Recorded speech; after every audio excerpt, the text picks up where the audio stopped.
Assalamualaikum warahmatullahi wabarakatuh. Perkenalkan, nama saya Sipa Fauzia. Saya dari kelas 3B. NIM saya 12450200083. Tujuan saya membuat video ini adalah untuk memenuhi tugas mata kuliah English Advance, yaitu memaparkan skill 4 yang ada pada buku Longman, yaitu materi tentang Find and Study Details. Langsung saja ya kita ke materinya. Find and Study Details merupakan kemampuan menemukan informasi yang tidak ditulis secara langsung di dalam teks, tapi bisa disimpulkan secara logis dari petunjuk yang ada. Nah, skill ini juga bukan hanya tentang menebak ataupun mengarang, melainkan tentang menarik makna tersirat yang masih berlandaskan dari teks. Jadi, jawabannya memang tidak tertulis, tetapi jejaknya jelas.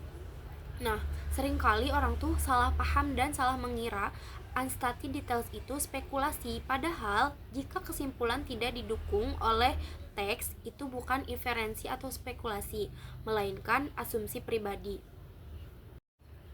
Nah, sekarang kita lihat contoh soal dari paper TOEFL test tentang kata gadget. Nah, di situ kan sudah dicantumkan versi Inggrisnya atau English version, dan saya di sini akan memaparkan kembali dalam bahasa Indonesia.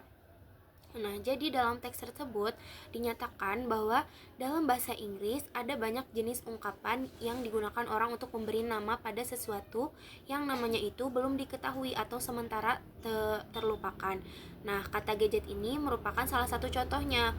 Kata ini pertama kali digunakan oleh para pelaut Inggris pada tahun 1850-an dan kemungkinan berasal dari kata ataupun bahasa Perancis, yaitu gâchette, yang berarti kait kecil. Nah, dalam penggunaan sehari-hari, kata ini memiliki makna yang lebih umum. Nah, kata-kata lain juga digunakan untuk menamai sesuatu yang tidak bernama ataupun belum diketahui namanya.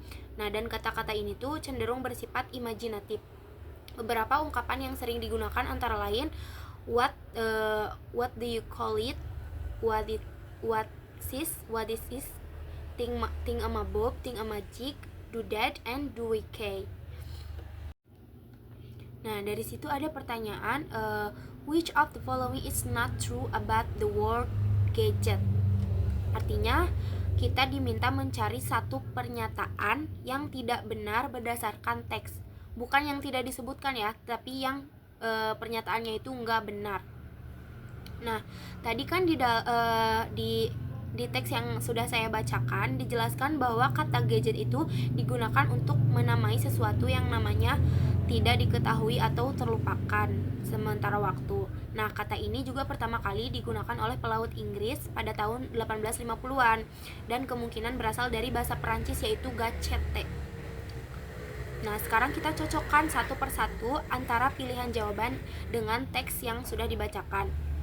Nah, di sini ada pilihan A, atau yang A menyatakan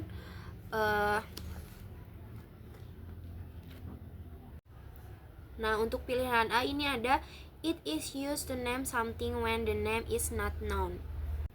Nah, artinya pilihan A ini menyatakan bahwa kata gadget digunakan ketika nama suatu benda tidak diketahui atau belum diketahui.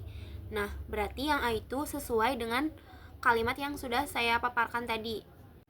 Jadi itu merupakan pernyataan yang benar. Nah, kita beralih ke yang B. It was used in the beginning of the 19th century. Artinya yang B ini menyatakan bahwa kata gadget itu digunakan pada awal abad ke-19. Nah, ini agak rancu nih, padahal kan teks di teks itu menyebutkan bahwasanya kata gadget digunakan di tahun 1850-an, yang berarti pertengahan abad 19, bukan awal abad 19. Nah, jadi pernyataan ini tuh sangat bertentangan dengan teks yang sudah saya paparkan. Nah, berarti bisa dikatakan pernyataan ini adalah pernyataan yang tidak benar atau tidak sesuai. Lanjut ke pilihan yang C atau yang ketiga, itu it most likely came from a word in the French language. Nah, C ini menyebutkan bahwa kata gadget itu kemungkinan berasal dari bahasa Perancis. Nah, ini juga pernyataan yang benar dan sesuai dengan teks yang sudah saya paparkan tadi. Berarti ini adalah pernyataan yang benar. Nah, kita langsung saja ke yang D. It first known use was by British sailors. Artinya dia ini mengatakan bahwasanya penggunaan pertama kata gadget digunakan oleh pelaut Inggris, dan ini juga merupakan pernyataan yang benar. Berarti jawaban untuk pertanyaan itu adalah B, yaitu it was used at the beginning of the 19th century. Soalnya tidak sinkron dengan teks yang sudah saya paparkan. Mungkin cukup sekian video mengenai skill 4. Bila banyak kurangnya mohon maaf. Terima kasih. Wassalamualaikum warahmatullahi wabarakatuh.